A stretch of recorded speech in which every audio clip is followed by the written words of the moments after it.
Hey, I hope you're doing great. Just wanted to take a minute and go over the loan scenario that I sent to you in the email earlier. Just starting with the scenario here. Again, it's a conventional 30-year fix and pricing everything out for a condominium purchase. Purchase price $290,000.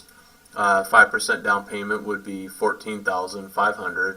And then the total amount financed, the final loan amount would be $275,500.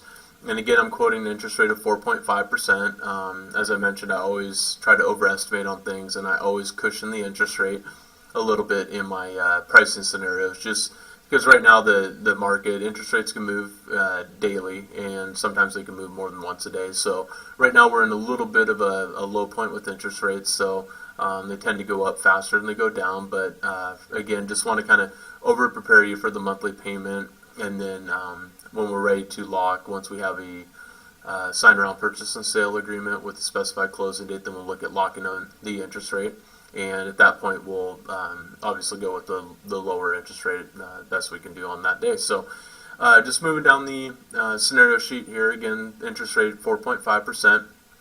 Estimated APR, what that is, it's not what your monthly payments are based off of. It is basically taking into account the interest rate, and then also some of the closing costs, certain costs out of the closing cost section, and turned into a percentage form to kind of show you like the rate, what the true cost of the money is when you take into account the closing costs and that. Again, your monthly payment's not based off of that. It's another way for mortgage companies to be monitored to make sure we're advertising scenarios that we can actually complete. So anytime you see where an APR is roughly the same as the interest rate, you know something's kind of going on there.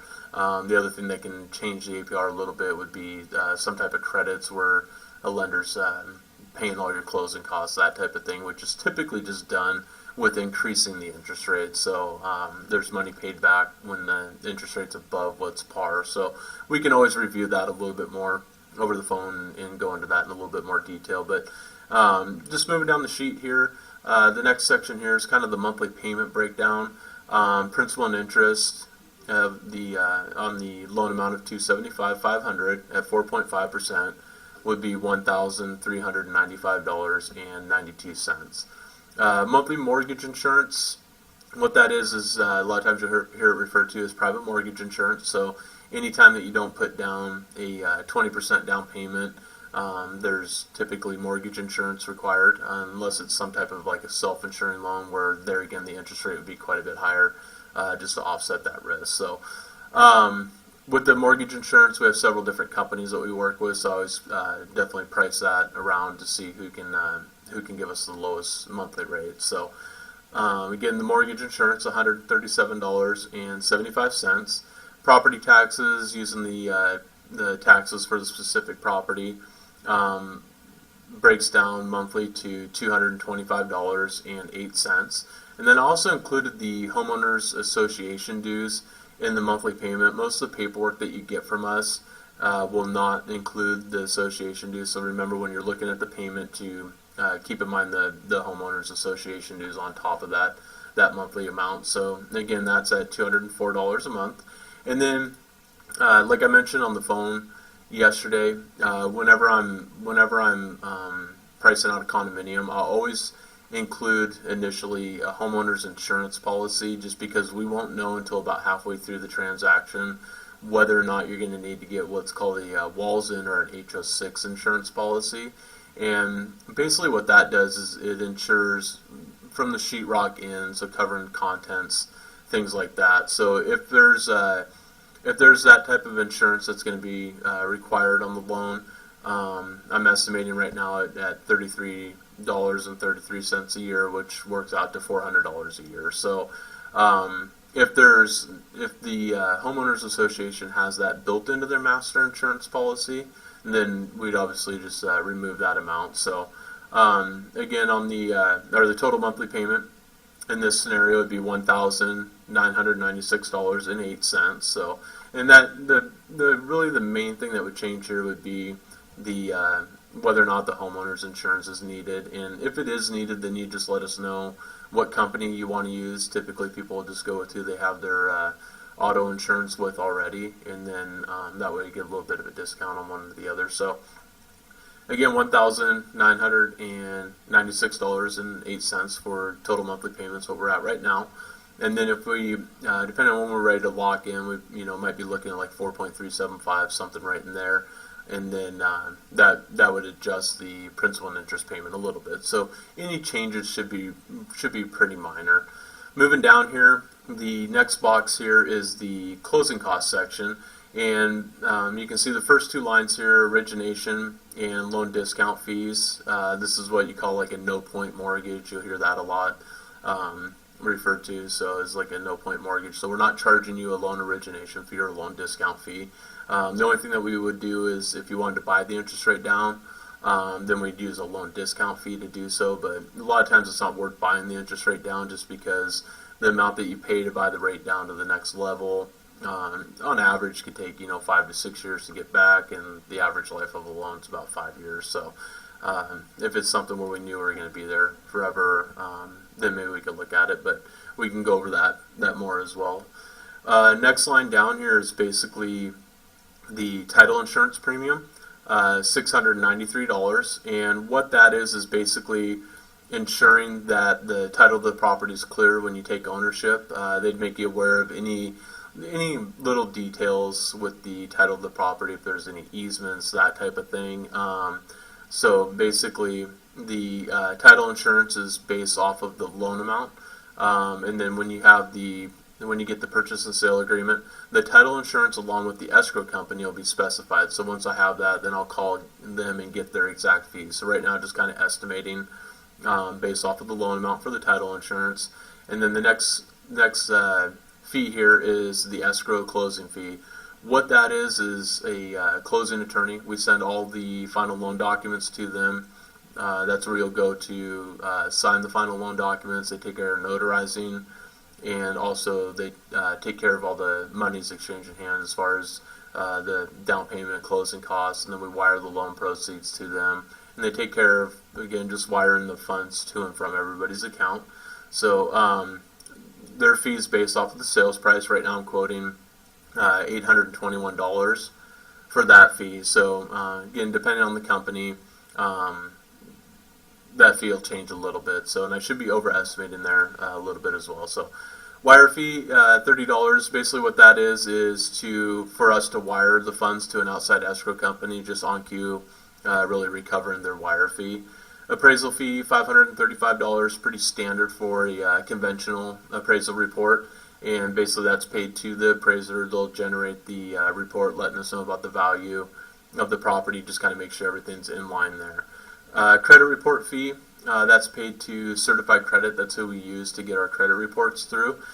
We have the credit report that we use to get your pre-approval, and then just before closing we'll do what's called a soft credit check or a credit refresh. And that'll let us know of any new accounts, if you were to open any new accounts, any new credit inquiries. Just kind of what we want to do is make sure the end credit refresh kind of matches what we are originally making the loan on. So again, just kind of to protect us, make sure that you haven't gone out and bought a new car or anything like that. So no tax service or flood fee. And then the next fee down here is the processing fee, $985. And that's basically paid to OnQ, so that's how OnQ gets paid. And you'll see it's pretty standard in the industry right now, but sometimes you'll see companies break that fee up between like an underwriting application fee or one or the other. So again, $985 for the processing fee. We just show it all in one line. Recording fee for King County, I always estimate at $200, and when we get to closing, it'll probably be more like $180, $185. But again, I always try to overestimate a little bit. And then basically what that is all the recording fees to the county, and title and escrow will work with getting all the documents recorded, transfer ownership, everything like that. So that really just kind of covers that recording fee. Next box down here is the prepaid items. And the first line there is the in-term interest. Right now I'm quoting it at 15 days. And what that is basically interest on the money for the remainder of the month. So if we close on the 15th day of a 30-day month, then we'll have 15 days of interest in there. So it basically gets you through till the first of the following month, and then that gets you into the normal billing cycle. Then your first payment wouldn't be due until the first of the next month. So if we close at the end of November, you would pay interest through the end of November at closing. That gets you into the normal billing cycle, and then your next payment wouldn't be due until January 1st. So you always pay interest on the money that you've used with the mortgage. So next box or next line item here is the property taxes. I always quote 6 months. We're kind of in the time frame where at closing it may only be 4 or 5 months, but I always quote 6 months just because it kind of covers any changes there. So figure 6 months of the property taxes would be $1,351, and property taxes are always due in April and October, and then for a billing cycle of January through June, June through December. So at closing, you'll be paying the seller back a little bit of what they've already paid, and then we'll be collecting the property taxes, which pre-funds your escrow account. So as you're making your monthly payment, each month $225.08 will be set aside, so that when that bill becomes due in April, there's enough there just to pay it in full, and then again in October. Homeowners insurance reserves, right now I have, I'm just estimating 2 months. It may only be 1 month at closing. Sometimes it is 2 months though, so again, just like to make sure that we count for everything there.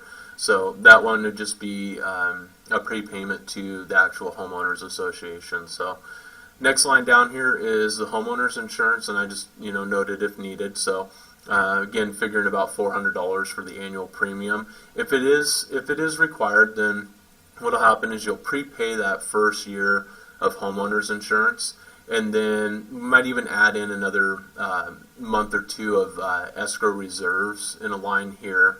And then as you're making your payment, that $33.33 would be set aside to pre-fund your escrow account. So then when the bill becomes due the following year, there's enough there to pay it in full. So the insurance premium is always paid once a year.